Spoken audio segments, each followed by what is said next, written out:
ఏంటి శైలు ఈ బ్యాగు ఏ చెత్త కుప్పలు దొరికింది నీకు అని అడుగుతారు కదా, ఖచ్చితంగా అడుగుతారు. ఇది నా బ్యాగే, నేను కాలేజీకి వేసుకొని వెళ్ళే బ్యాగు. ఈ 2 నెలలు అయితే వెళ్ళలేదు కదా కాలేజీకి, ఇంట్లోనే ఉంది.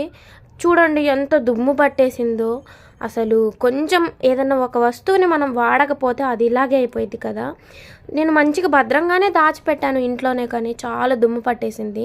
అయినా ఇప్పుడు దీని అవసరం నీకెందుకు వచ్చింది శైలు అని అనుకుంటున్నారు కదా. రేపు మాకు ప్రాక్టికల్స్ ఉన్నాయని చెప్పాను కదా, దానికి సంబంధించిన రికార్డ్స్, పెన్నులు, స్కేళ్ళు, అలాగే సాయంత్రం దాకా ఉండాలి కాబట్టి లంచ్ బాక్స్, వాటర్ బాటిల్ ఇవన్నీ తీసుకొని వెళ్ళాలి కదా.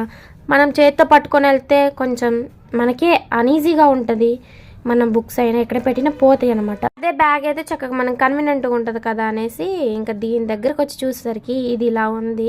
ఇంకా వెంటనే నాకు అసలు చికాకు పుట్టేసి నానబెట్టా. పొద్దున్న నానబెట్టి సాయంత్రం దాకా ఉంచాను. అలాగే సాయంత్రం ఉతికి ఆరేసిన వెంటనే